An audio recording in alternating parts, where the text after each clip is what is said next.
ask you. Sometimes I'm afraid of what you might tell me.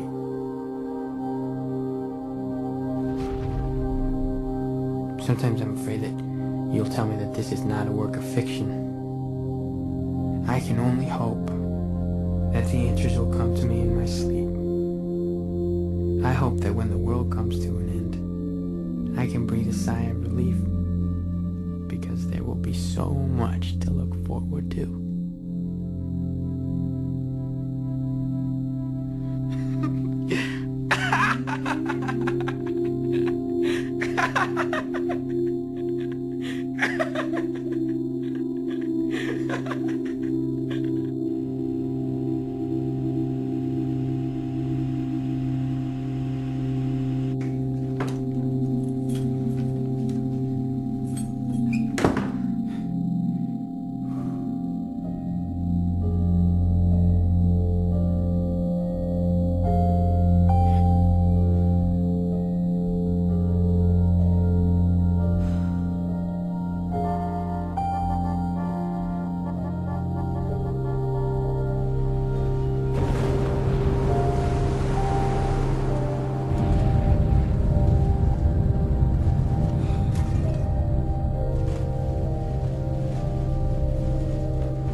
Worn out places, worn out faces, bright and early for their daily races, going nowhere, going nowhere.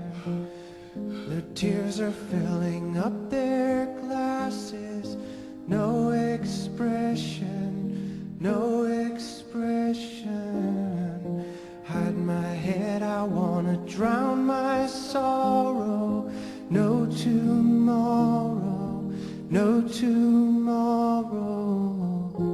And I find it kind of funny, I find it kind of sad. The dreams in which I'm dying are the best I've ever had. I find it hard to tell you, I find it hard to take. When people run in circles, it's a very, very mad world. Mad world. Children waiting for the day they feel good. Happy birthday, happy birthday. And to feel the way that every child should sit and listen, sit and listen. Went to school and I was very nervous. No one knew me, no one knew me. Hello teacher, tell me what's my lesson. Look right through me, look right through me. And I find it kind of funny, I find it kind of sad. The dreams in which I'm dying are the best I've ever had. I find it hard to tell you, I find it hard to take. But people run in circles, it's a very, very mad world. Mad world. Enlarging your world. Mad world.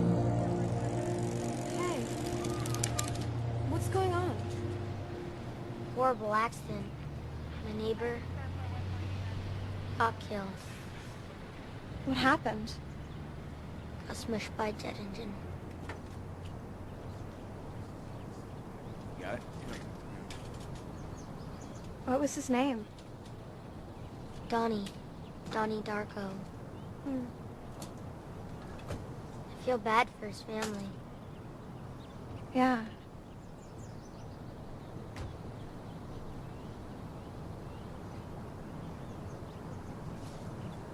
Did you know him? No.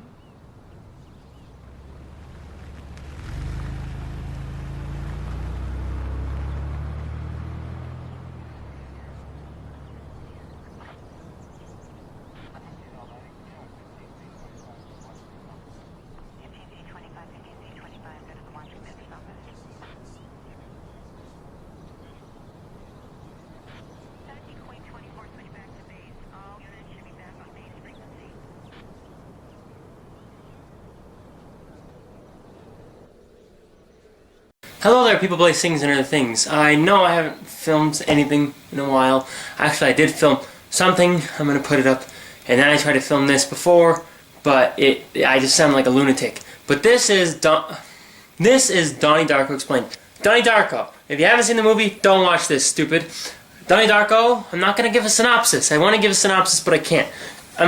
If you're watching this video, I'm guessing you've seen Donnie Darko. If you haven't, and you're still watching it, I'm gonna ruin pretty much everything in the movie.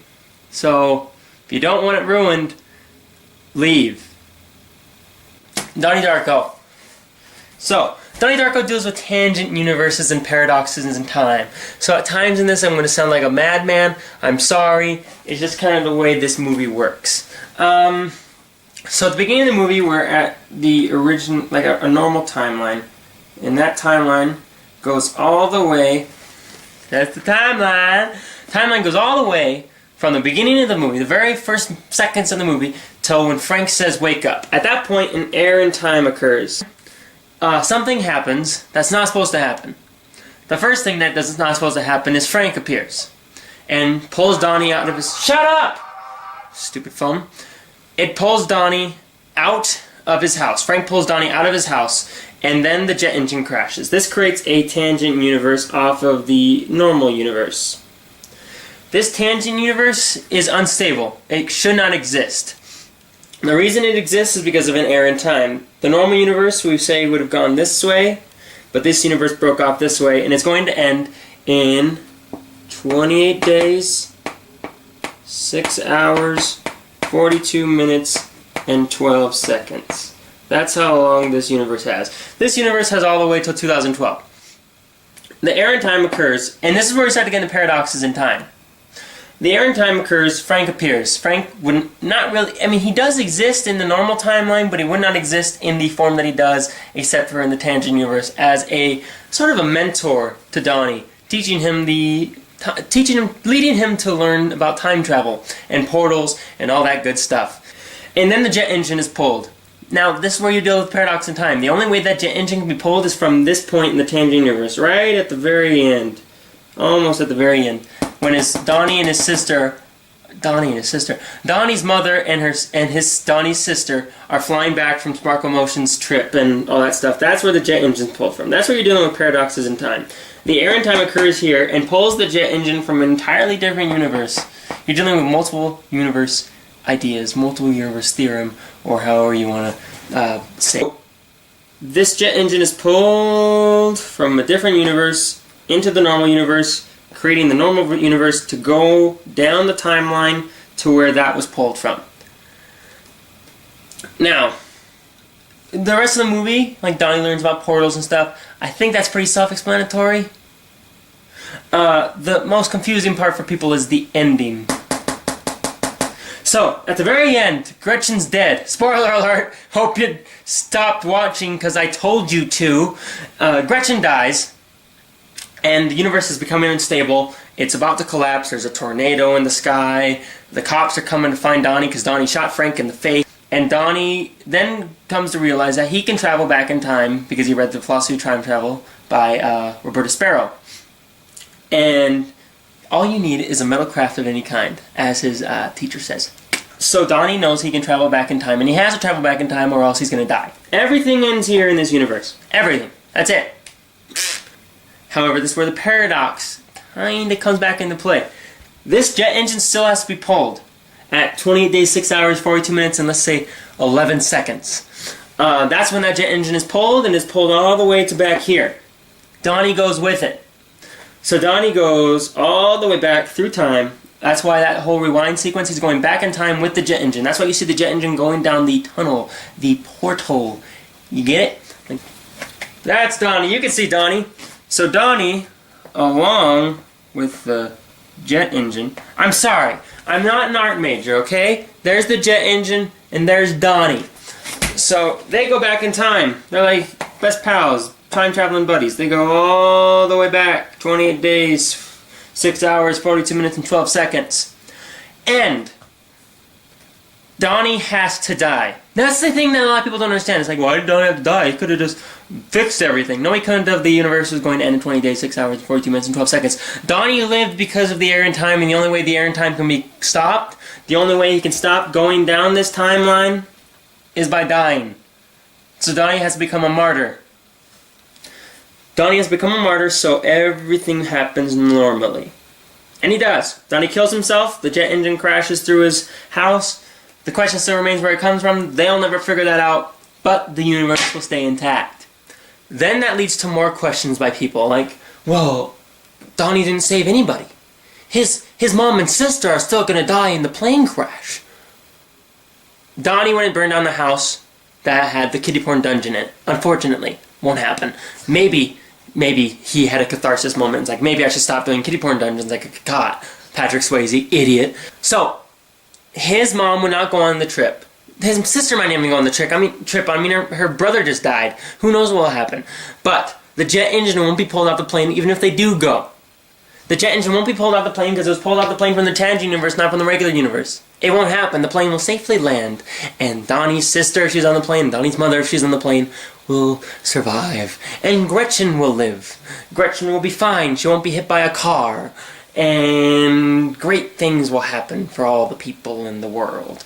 And Drew Barrymore's character, the teacher, won't lose her job because Donnie won't bust the water main, and What? 4 minutes left. Holy crap! So he sacrificed himself. Throughout the movie, at the beginning of the movie, he kind of hates his mom, he kind of hates his family, he kind of hates his life. He doesn't have a girlfriend, all this stuff. Donnie, throughout that tangent universe, realizes he has something to live for. He has something to die for. He has a reason to die, a reason to sacrifice himself so his family and his girlfriend and his friends can live.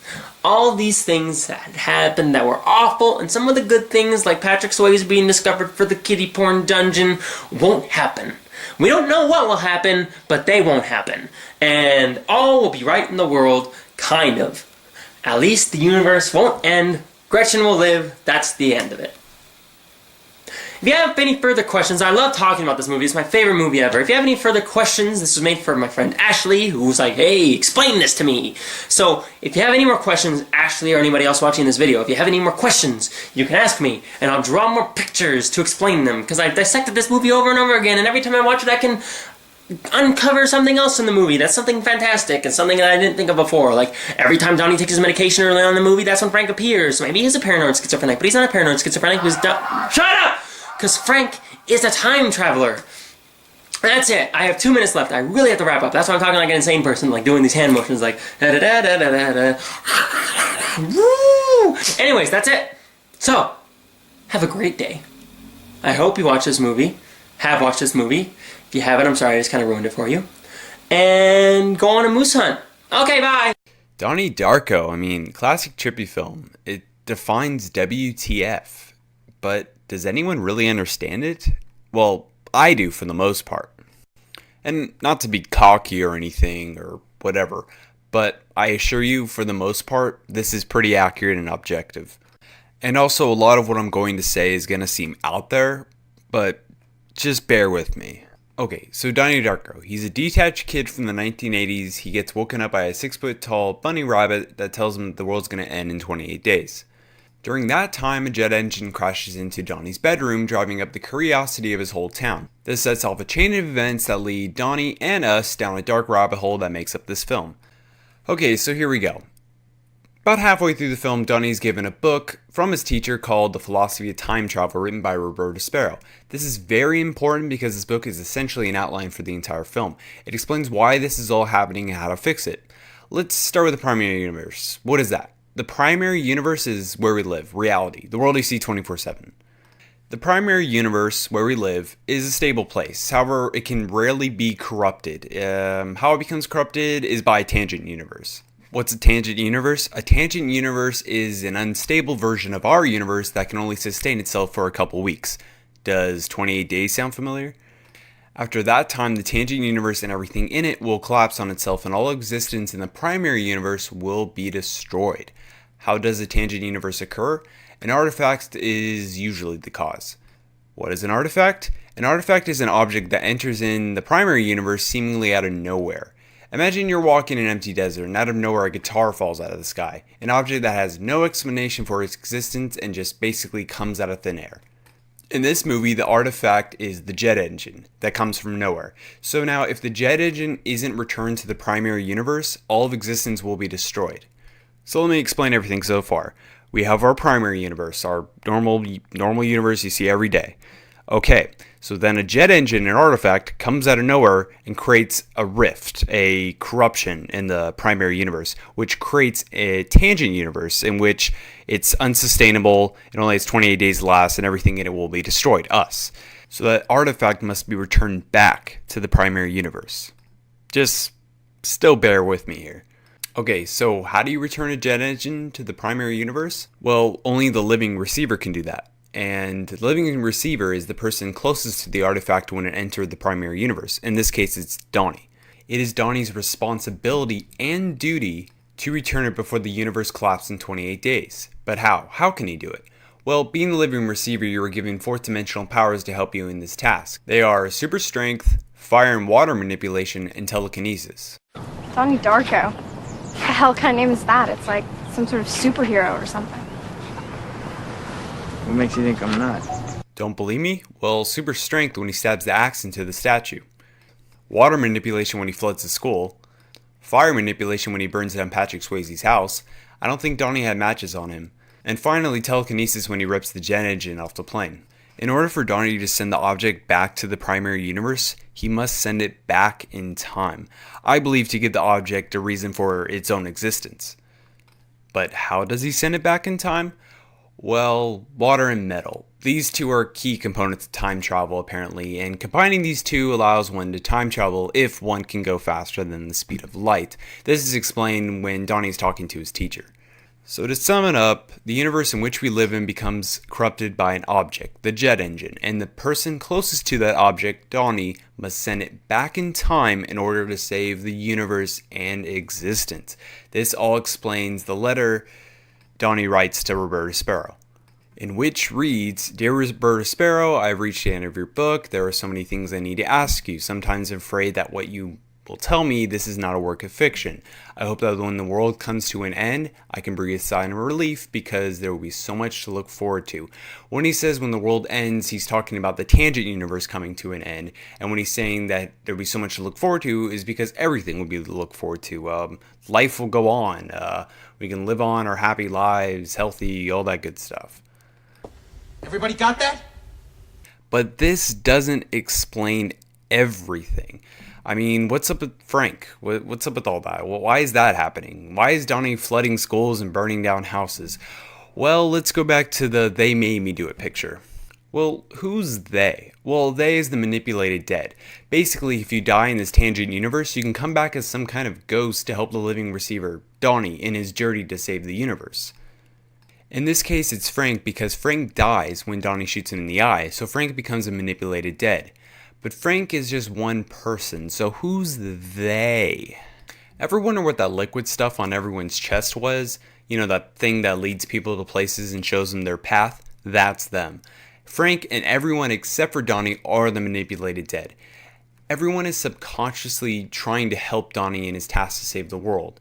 You see, the universe has collapsed many times before. Everything that has happened in this movie has happened before in a similar way. It's almost like Groundhog Day, except no one really knows for sure that they're constantly repeating and repeating the same 28 days over and over again. Destruction is a form of creation, so the fact that they burn the money is ironic. They just want to see what happens when they tear the world apart. They want to change things. So the people, the manipulated dead, are constantly trying to get Donnie to figure this all out by helping him little by little. You can tell by watching this movie, everyone kind of acts like they've done this before. They are subconsciously aware of what's going on. It's almost like they're going through a play. And Frank is the one showing Donnie all of this through his trippy dreams and nightly vandalism. Also, at the end, when everyone wakes up in bed, they're waking up from the tangent universe and remembering what they did. For example, Patrick Swayze is crying because of his whole kiddie porn thing. Okay, so now let's go through this movie, because everything that happens in this movie is a result of getting Donnie to save existence. Why does Frank tell Donnie to flood the school? So Donnie and Gretchen can become boyfriend and girlfriend. I'm really glad school was flooded today, Why is that? because you and I never had this conversation. Well, why that? I'll get to that in a sec. Oh, and he flooded the school so that bitchy lady thinks the school's in trouble, so she calls it Patrick Swayze. Why Patrick Swayze? So Donnie can hate him and burn down his house, so the cops find the kiddie porn. Why that? So that bitchy lady won't be able to travel with the Sparkle Motion Band because she'll be busy trying to free Patrick Swayze. But why does that matter? Because now Donnie's mom will have to take her daughter to the Sparkle Motion audition. But why does that matter? Because she will get on the same plane with the jet engine, the artifact. But why does Gretchen need to be Donnie's girlfriend? So that she can die and give him the motivation or the manipulation to travel back in time 28 days to save her life. Everybody got that? And that's just it. Her death is his key motivation to do all of this. To save the universe. To save her. But why didn't he do this in the first place? Before she had to be killed in order to motivate him. Why not just save the world? I mean, what's the problem? Simple answer, Donnie is scared to die, especially alone. It reminded me of my dog, Callie. She died when I was 8, and she crawled underneath the porch. To die. To be alone. I don't know. I mean, I'd like to believe I'm not, but I've just never seen any proof, so I just don't debate it anymore, you know? The search for God is absurd. It is if everyone dies alone. If Donnie sends the artifact back in time and saves the universe, he knows he will die because Frank won't be able to remind him to get out of bed. Because everything will be normal again, not some rule-bending tangent universe. So essentially, Donnie has subconsciously and purposely repeating these 28 days to avoid his own death. But there are two reasons Donnie has finally decided to save the universe and accept his fate. And they're one and the same. Gretchen. Like I said before, her death will motivate him to save the universe and travel back in time to save her life. But also she is the one who saved him. She has not only showed him the beauty of life, but that he's not alone. At a time when it When what? reminds me just It reminds you how beautiful the world can be. yeah. And by doing this, Donnie has overcome his fear of dying and dying alone. Donnie sends the object back in time, back to the primary universe, everything is back to normal, and Donnie sits in his bed laughing, thinking it was all a dream. He lays in bed, and the artifact returns, and Donnie Darko dies in his sleep, alone.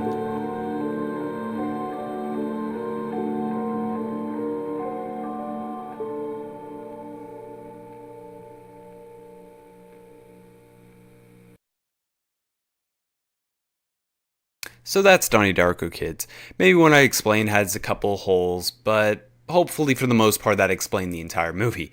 Watch it again. I think these points will make more sense, and you'll understand the movie more. It's confusing, it's trippy, and it can mean a lot of things to the individual.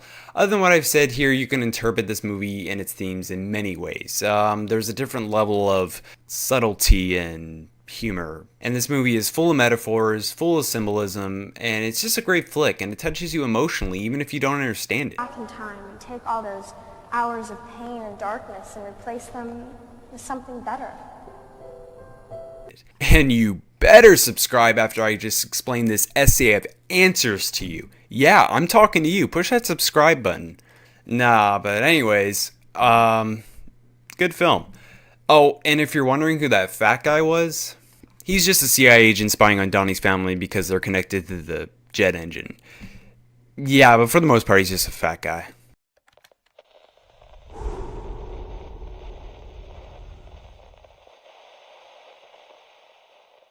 Strange but true stories. Tales from the light side, the dark side, and, of course, the other side. I'm tonight's host, Mr. Mind. I called myself, How is this possible? I've been reading the stories on this platform, and I have enjoyed them, so I decided I would share my very own weird story with all of you. This happened in the early 2000s when I was working at a juvenile detention center in a small town in Oklahoma as a corrections officer. I was working late nights at the time and went to work at 9 p.m. This one night, when I arrived to work, my supervisor looked confused and asked me what I was doing there. I said, I work tonight. And then he said, but they said you called in a few hours ago saying that you were sick. Now, I was a bit confused and said, it must have been someone else and they must have got the message wrong. After everyone else showed up for work that night, it was a bit more weird, but we carried on as usual and assigned everyone their places for the night. I went to work in the control room. The control room is the center of the prison that has direct control over all the cameras, doors, phones, and everything. After I relieved the guard on duty and settled in for the night, I looked at the message that said I called in. It said that I had called at 6:50 p.m. and said that I had gotten sick while out cleaning after the storm. There had been a storm the night before, and it was a bit bad, but not anything that made me go out and have to clean up. It was truly weird. So the supervisor came into the control room about that time. He was also a friend of mine outside of work, and we started talking about it and how odd it was. I decided to call my wife at home and tell her all about it while he was sitting there. I picked up the phone and dialed. After 2 rings, a man picked up the phone with a raspy voice and said, "Hello?" Now, I did not know what to say for a few seconds. I looked at the phone to make sure I had dialed the right number, and I had. After a few seconds, the person said, "Hello?" Again, in the same raspy voice. I said, "Hello, who's this?" "This is Taylor." "Who's this?" the person said. My head started spinning because my name is Taylor also. And this man sounded exactly like me, just a sicker version. I said in almost a scream, "Where is Ann?" He said, "Ann's in bed. Who is this?" I dropped the phone and told my supervisor to ring me out. I had to get home, and I took off towards the door. I could hear Dave pick up the phone behind me and say, "Hello?" Followed soon after by, "What the f?" rather loudly. I ran to my car and drove home faster than what was legal. My mind was racing the entire time. I busted through the door, and my wife was just sitting, watching TV, and was shocked at me being home. So I asked her who was there, and she said no one has been there. After a rather long talk with my wife, I went to call the prison to tell them what was going on, but the phone was dead. I went back to work, and when I came in, Dave was acting really weird and asked me, "How the hell are you doing this?" He told me that when I left, he picked up the phone and the person on the other end sounded just like me. He kind of freaked out and hung the phone up. A minute later, as he could see my car leaving the parking lot, the other me had called back from home and asked what the hell was going on. He said that the other me was a bit irate and said I was sick and did not feel like playing these games and was telling him to stop prank calling me and hung up. After convincing him I had no idea what was going on, we went back to work. Later, I found out that the phone line from my area had been knocked down the night before the storm. This is absolutely the strangest thing that has ever happened to me. This has been another strange but true story, narrated by your friend, Mr. Mind. If you have a story of your own, we would love to hear it. Please send us an email at strangebutTrueStories2@gmail.com. Please comment, like, and subscribe. And we plan on giving you even more stories every single week. This is your host, Mr. Mind, and keep pondering. Just let me know.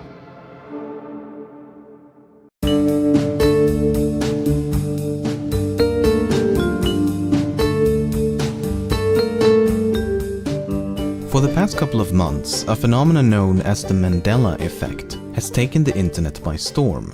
To put it briefly, the Mandela effect refers to a conflict between the past and people's memory of the past.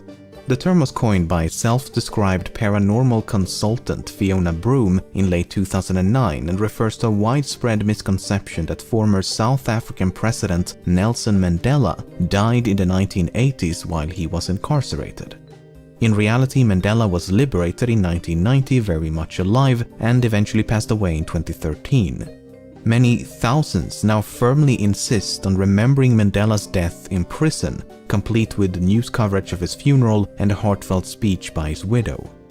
The term has since expanded to include many hundreds of similar collective fallacies, and theories as to their nature and cause are quite imaginative. Fiona Broome and many others are of the belief that these misconceptions are the result of alternate realities. In other words, they are memories from parallel universes in which history transpired exactly as you remember it, but at some point between then and now, you allegedly drifted into a parallel universe with an alternate history, and thus some of your memories misaligns with the reality you currently inhabit. Naturally, many dismiss the Mandela effect as mere misremembrance and point towards the mountains of research on the unreliability and limits of human memory. For example, the misinformation effect is when a pre-existing memory is retroactively replaced or corrupted by misinformation. Inaccurate eyewitness accounts are prime examples of this. In short, opponents of the Mandela effect posits that the human brain is capable of falsifying memories so convincingly that you may come to believe them to be true, while proponents argue that the memories are true and that it is reality itself that has been altered. Their main argument is that false memories alone cannot account for the sheer number of unrelated people misaccounting the same event or fact. How is it that thousands of individuals who's never met, spoken, or even known of each other's existence came to develop the exact same anomalous memory?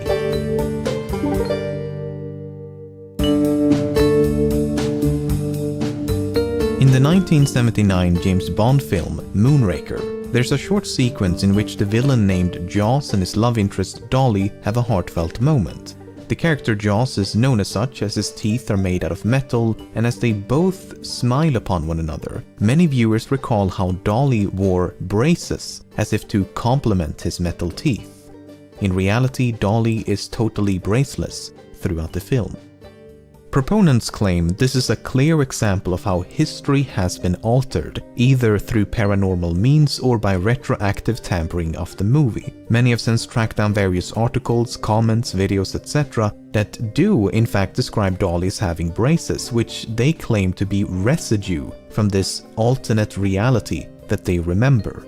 For example, a Finnish commercial from 2006 is alluding to this scene, and the actress portraying Dolly is indeed wearing braces. Another example is a website from 2004 that describes Dolly as a short blonde girl with pigtails, glasses, and braces.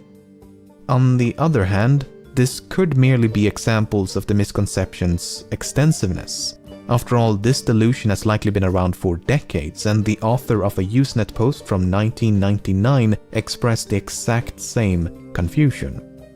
I did some digging of my own, and it didn't take long until I found this. It's a review of Moonraker published on the day of the film's theatrical release in the US, and in reference to Jaws and Dolly's relationship, the author writes, "It would be a relationship made in heaven if only she wore braces." So on the day of the movie's release, someone already thought braces would have been idiosyncratic of this character. Is it not more likely that because it would have been fitting for her to wear braces, many came to believe and, by extension, misremember that she actually did? Intruders advancing on command satellite. One of the most frequent examples of the Mandela effect is the Berenstain Bears. It's a children's book and animated TV series popular in the US and features a family of anthropomorphic bears. However, many remember the name as Berenstein and not Berenstain. I also find it to be the most simple to explain. First of all, I actually had to re-record this segment multiple times as I found myself pronouncing it Berenstein even when I should be saying Berenstain, and I've never even heard of the franchise before making this video. Secondly, in their autobiography, one of the creators of the Berenstain Bears mentioned how an elementary teacher did not believe Berenstain was a real surname, and instead called him Bernstein. Thirdly, the son of the creators has said that barely anyone pronounced it correctly when he was growing up, and he was most frequently called Berenstein or Bernstein. Fourthly, the cartoons use an ambiguous pronunciation at best. We are the Berenstain Bears, or Berenstain Bears. Lives the Berenstain Bear fam. The Berenstain Bears will find a way. The Berenstain Bears. The Berenstain Bears. Fifthly, surnames with the suffix "stein" are far more common than "stain." Swimming! "Mirror, mirror on the wall" is a quote commonly associated with the 1937 animated film Snow White and the Seven Dwarfs. Except that is not the correct quote. My queen. Magic mirror on the wall, who is the fairest one of all? This would be strange if it wasn't for the fact that this is an adaptation and the original source material reads "Mirror, mirror on the wall." Nearly everyone seems to have favored the original version, so naturally that is what most will adapt and remember. Mirror, mirror on the wall. Mirror, mirror on the wall. Mirror, mirror on the wall. Mirror, mirror on the wall. Mirror, mirror on the wall. Mirror, mirror on the wall. Mirror, mirror on the wall. Even official Disney material has opted to use the original version, perhaps for the sake of familiarity and preference, or, you know, alternate realities. Besides, Magic Mirror was in turn taken from another cartoon. Magic mirror in my hand, who's the fairest in the land? Many are surprised to learn that C-3PO from Star Wars has one of his legs painted silver. Exactly how much of his leg is painted silver depends on the movie. Knee and lower leg, shin, knee and shin, naked, metallic and all gold. The thing is, his silver leg is never really in focus. It's often just off screen, in the background, too far away, or seen for a split second. When it is in view, the color variance is often barely noticeable. I skimmed through the movies, and in the vast majority of scenes featuring C-3PO, he truly is all gold, as the silver leg can't be seen. When asked about the silver leg, the actor had this to say. He always had silver, and even the stills photographer, John Jay, came up to me one day and said, "Why are you wearing a silver leg today?" Now, he was the stills photographer all the time, and he hadn't noticed. So if a photographer literally taking photos of the C-3PO suit can miss it, I find it difficult to argue that audiences cannot, especially when you factor in the supreme quality of VHS tapes. And this confusion is likely as old as the movies themselves. Here's a Usenet post from 1993 wherein the author tiredly explains that yes, one of C-3PO's legs is indeed silver, indicating that it is frequently overlooked. Then again, I honestly don't remember a silver leg and it does seem out of place. I guess I'm just dumb enough to place empirical evidence about the fallibility of my own memory. What? A lot of people remember the logo of the company Ford as looking like this. In reality, it looks like this. Proponents of the Mandela effect claim the loop on the F did not exist in the previous reality. To support this claim, we have spooky photographs like this one. It was taken around 1918 and the logo on the far left is mysteriously loopless, while the logo near the center ain't afraid to show them curves. But again, isn't this merely evidence of how common this misconception truly is? The painter of this billboard may have possessed the exact same false memory and thus mispainted the logo. This confusion may stem from the fact that Henry Ford's signature does not contain a loop. The mascot of the popular board game Monopoly is named Mr. Monopoly and he looks like this. Except he does not wear a monocle and never has. A traumatizing realization, no doubt. But I feel like I've seen this outfit before. I mean, tuxedo, monocle and top hat is undeniably an original attire, but I can't escape the feeling that once upon a time, people actually dressed like this. Only for an endless series of fictional characters to celebrate and reference this time period. But that's probably just a memory from an alternate reality. And you must be the Monopoly guy. This movie does not exist. Yet many claim to have seen this non-existent movie. It is supposedly titled Shazam, stars stand-up comedian Sinbad who plays a genie, and it was released in the 1990s.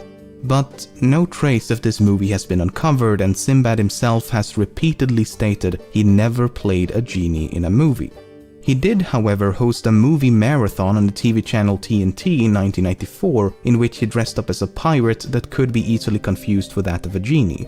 Another potential source of this misconception is the 1996 movie Shazam, starring Shaquille O'Neal as a genie.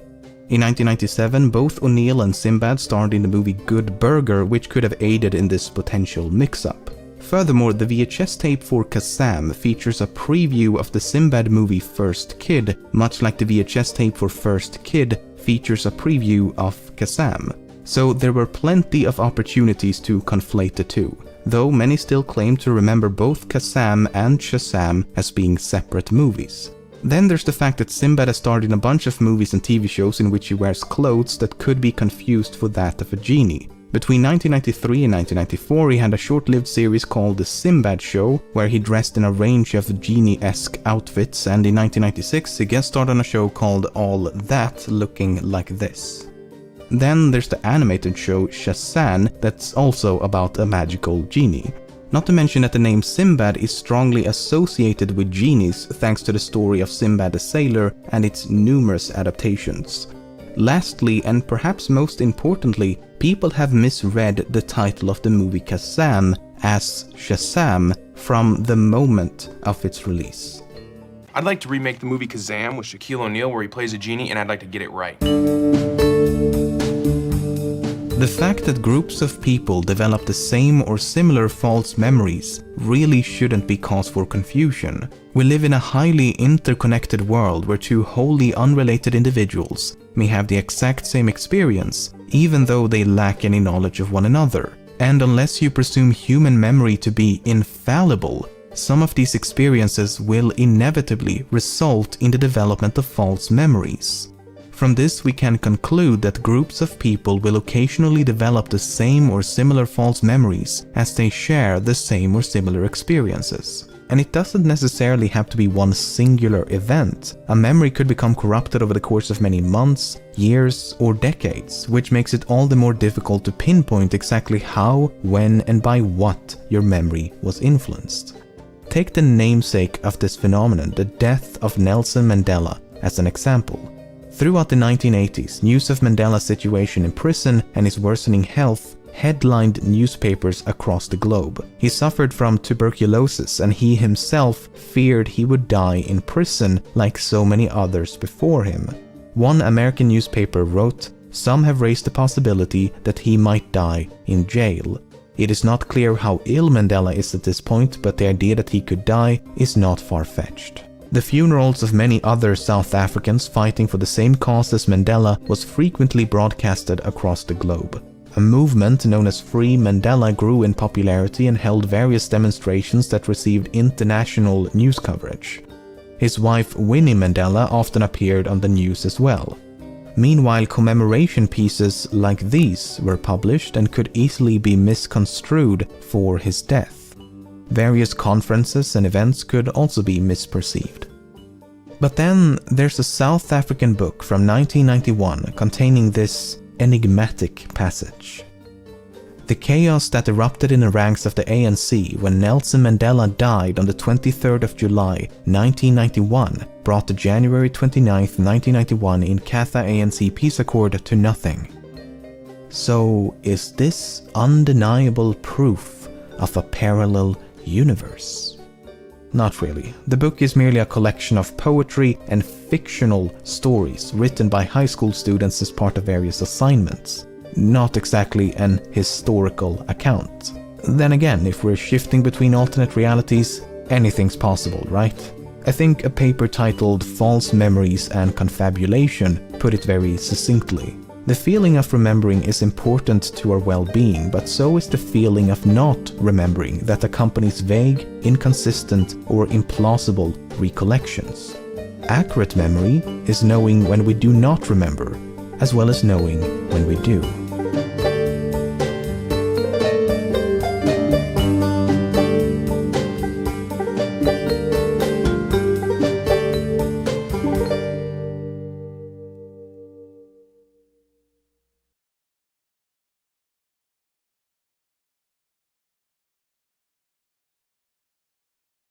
We humans are unable to experience the true nature of the universe unfiltered. Our senses and brains can only process a fraction of the world. So we have to use concepts and tools to learn about the true nature of reality. Technological progress not only widened our knowledge about the universe, it also made us aware of unsettling possibilities. In the future, it might become possible to simulate entire universes. But if this is an option, how can we know that it's not already happened? What if we are not creators, but creations? Is it possible that we are not real and we don't even know it?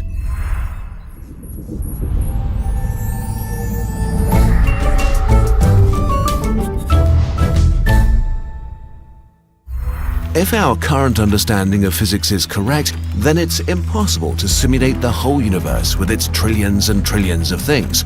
But we don't actually need to anyway. We only need enough universe to fool the inhabitants of our simulation into thinking that they're real. Who needs billions of galaxies? We only need the space our subjects are allowed to explore. The vast universe could just be a flat projection, and they would have no way to know. What about small things like cells or bacteria? We don't really need them. When you use a microscope, what you see could be instantly created. Same with atoms. The chair you're sitting on right now does not need to be simulated with quadrillions of atoms. We just need the outermost layer of it. It might be empty inside until you decide to break it open. Your body might feel like it's filled with bubbly things, but it might be empty until you open it. The minimum requirement for our simulation is only the consciousness of our virtual humans. Our subjects just need to think the simulation is real. Okay, so are we being simulated? Well, maybe, but there are a few conditions that need to be met. Obviously, we have no authority over this topic, so please take everything we say with a grain of salt. Based on a modified version of the original simulation argument by Nick Bostrom, we have 5 assumptions for you. If they're true, you, dear viewer, are living in a simulation. Assumption 1. It's possible to simulate consciousness. Nobody knows what consciousness is. For the sake of argument, let's assume that you could generate consciousness by simulating a brain. Brains are pretty complex. If you count every interaction between synapses as one operation, your brain runs at about 10 to the power of 17, or 100 million billion operations per second. Let's generously assume we need 10 to the power of 20 operations to simulate 1 second of human consciousness. But we don't want to simulate just one human, we want to simulate all of human history at once so we can skip around. Let's say we want to simulate 200 billion humans with an average lifespan of 50 years. 1 year has 30 million seconds, times 50 years, times 200 billion humans, times 10 to the power of 20 operations. So we need a computer able to handle 1,000,000 trillion operations per second. More operations than there are stars in the observable universe. A computer like this is just impossible. Except maybe it isn't. Assumption 2. Technological progress will not stop anytime soon. If we assume that technological progress continues in a similar fashion as it has so far, then there might be galaxy-spanning civilizations with unlimited computer power at some point. Beings on a technology level so advanced that we could barely distinguish them from gods. A computer that can handle 1,000,000 trillion operations is serious business, but there are actually concepts for computers which could handle this. The Matryoshka brain is a theoretical megastructure made up of billions of parts orbiting a star feeding on its radiation. A computer of this scale would have enough power to simulate many thousands, if not millions, of humanities at the same time. Other technologies, like high-end future quantum computers, might lower the size drastically, so it might be possible to do this with a structure the size of a large city, or even smaller. But only if there's still someone around to build the computer. Assumption 3. Advanced civilizations don't destroy themselves. If there is a point at which all civilizations destroy themselves, this whole discussion ends here. Looking into space, you'd expect a universe filled with millions of alien civilizations, but we see nobody. The reason for this might be great filters. Great filters are barriers life has to overcome, like nuclear war, asteroids, climate change, or a black hole generator. If life is inherently self-destructive, then there are no simulations. We explain this in more detail in our Fermi paradox video. Assumption 4. Super advanced civilizations want to run simulations. When we speak of post-human civilizations, we don't know what we're dealing with. To think we know what beings as powerful as gods want is pretty arrogant. Imagine the smartest ant on Earth living next to an amusement park. It's curious about what humans are up to, so you try to explain. Unfortunately, the ant just doesn't understand. The concept of roller coasters and standing in lines and holidays and fun doesn't make sense to an ant living an ant life. It's the same with us and a post-human being. Compared to them, we are ants. Running simulations for fun or science might be an absurdly stupid idea to them. But if they do want to run simulations for whatever reasons, and assumptions 1 to 3 are true too, then the chances are not zero that you are living inside a simulation. Assumption 5. If there are a lot of simulations, you are probably inside a simulation. If there are simulated civilizations, it's likely that there are a lot of them. After all, we assume that post-human beings have access to practically unlimited computing power. So if they run simulations, it would be convenient to run millions or even billions of them. If there are billions of simulated universes, there are probably trillions and trillions of simulated conscious beings, which would mean that the vast majority of all conscious beings that will ever have existed are simulated. So for every conscious being made of flesh, 1 billion simulated ones exist.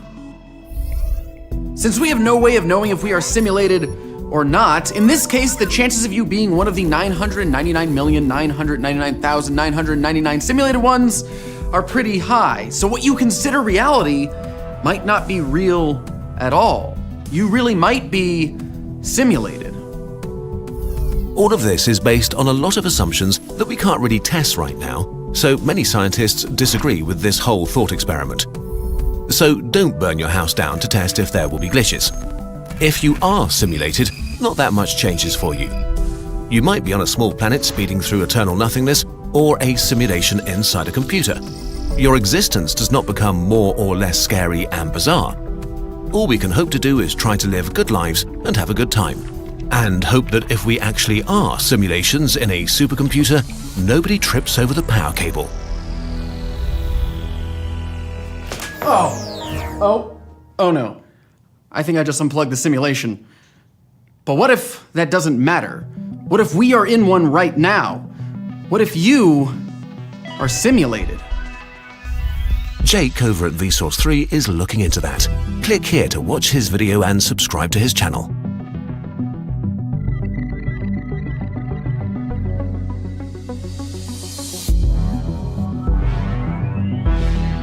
Why are you still here? Go over to Vsauce 3, watch the video and subscribe. We promise it's worth your time.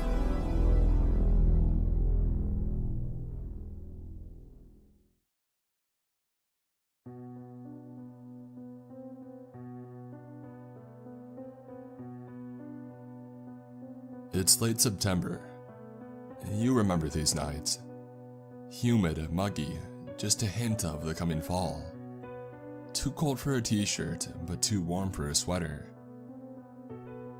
These are the nights best spent at Cook Place Community Mall, in my modest Midwest hometown. A diamond in the rough in my eyes.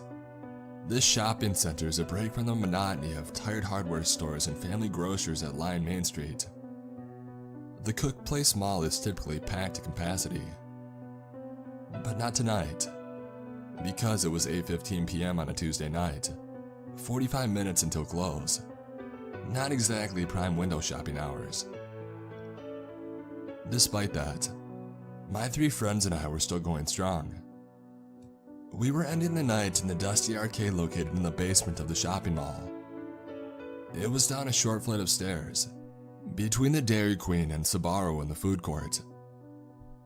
Faded and flickering carnival lights line the dimly lit hallway and steps. "Andy, do you have another quarter?"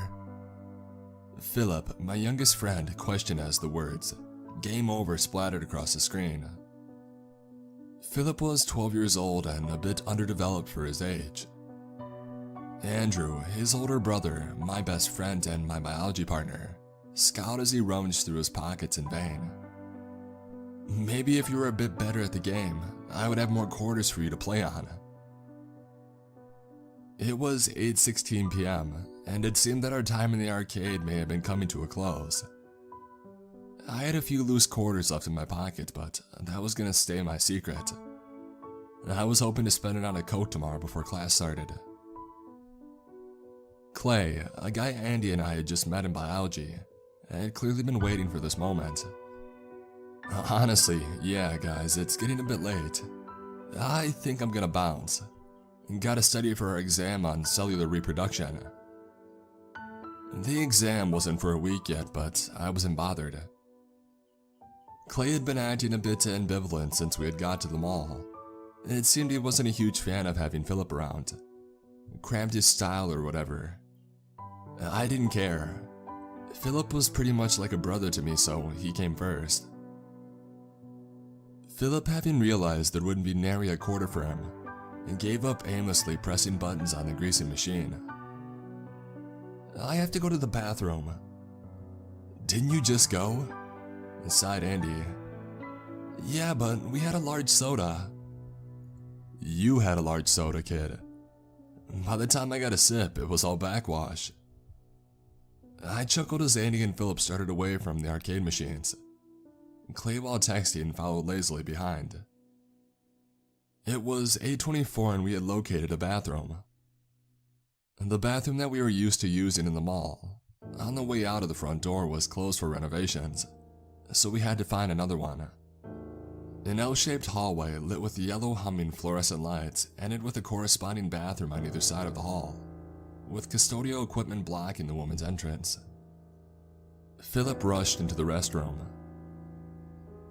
The mall closed at 9 p.m., so we were gonna need to get moving.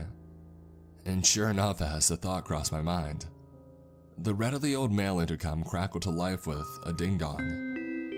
An adolescent male's voice spoke sharply. Mall closing in 30 minutes. Mall closing in 30 minutes. I checked my watch. It was 8:26 p.m. Huh. Someone's in a hurry to get out of here tonight. I thought. That's retail. Clay spoke up. I might just get going, you guys. I live pretty close to here, so I'm just gonna walk instead of the bus. Good night. Night, Clay, we said in unison.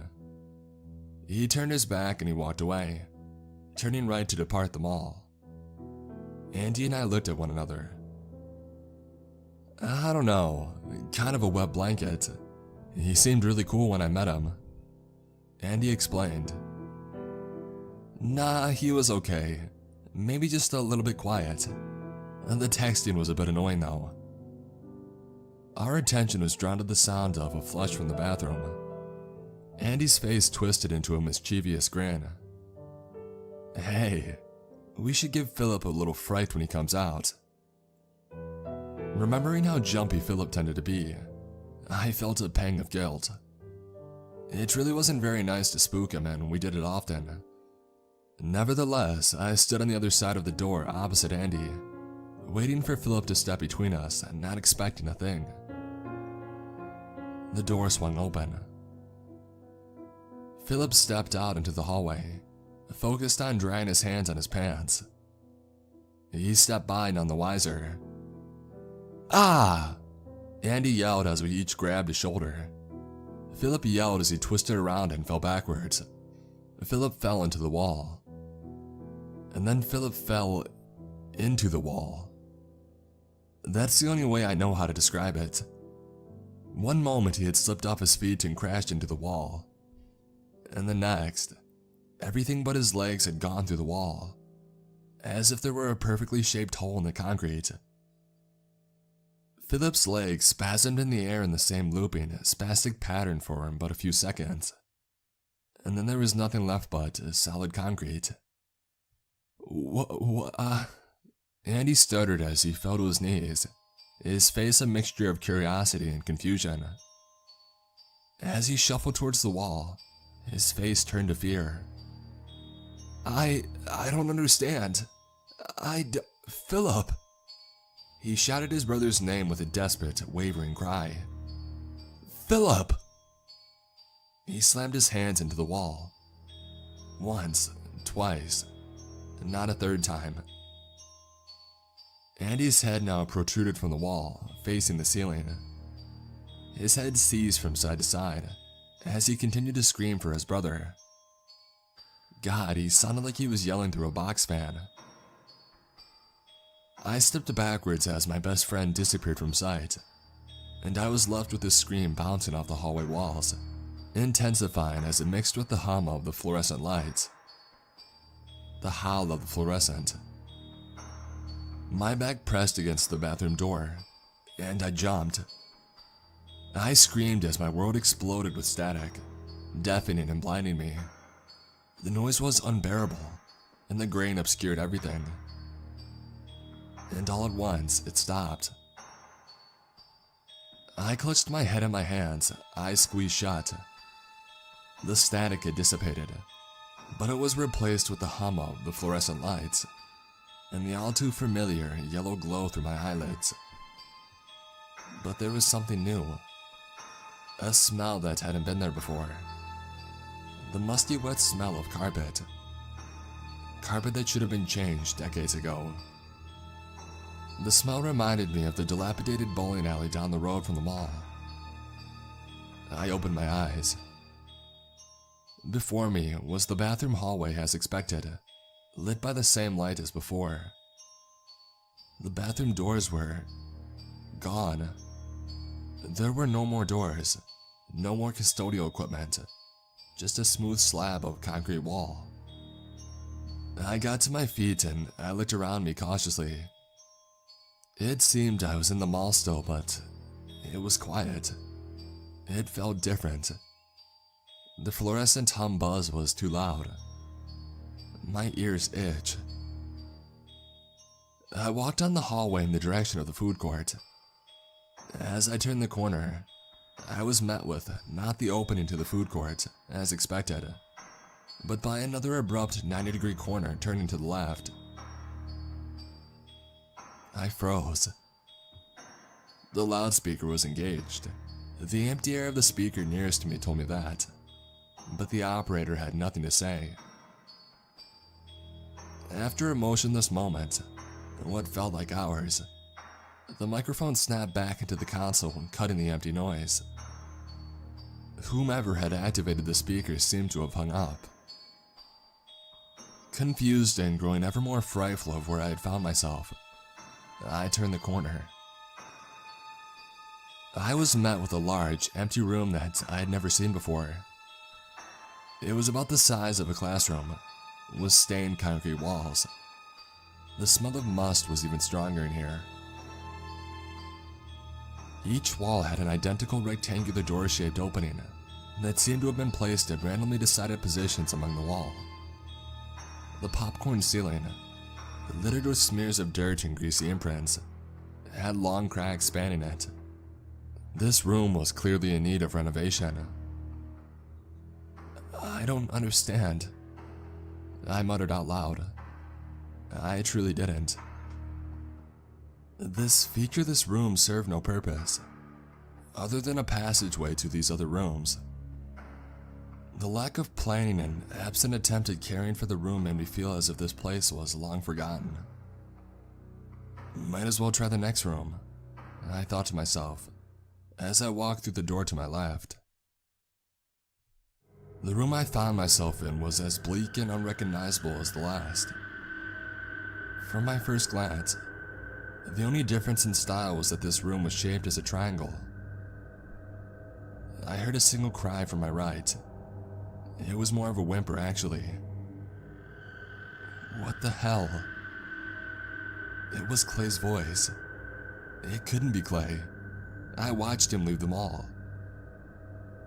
I rushed through the door to find Clay lying in a fetal position in a long hallway, stretching a distance to my left and right. Change the channel, change the channel, change it, change it. Clay babbled incoherently as he sobbed on the floor. Clay? Clay, you gotta get up. Clay didn't respond to me. He never would.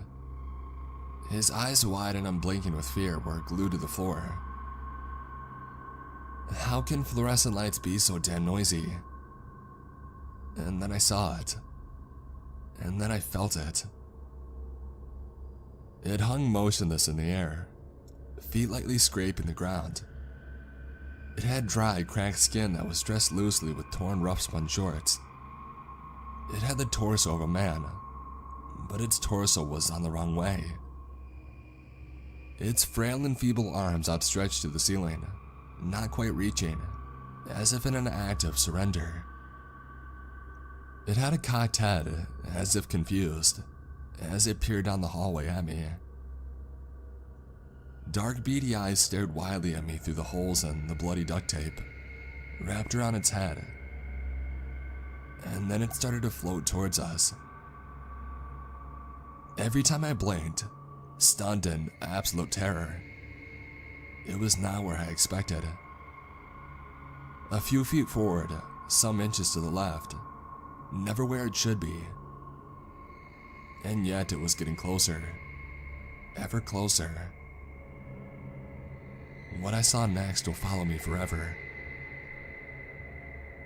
I turned to run, breaking the stillness, and I sprinted down the hallway. I don't know, I guess I just assumed Clay would follow in the moment. I was wrong. A blood-curdling screech shook the hallway, and I whipped around. It had reached Clay.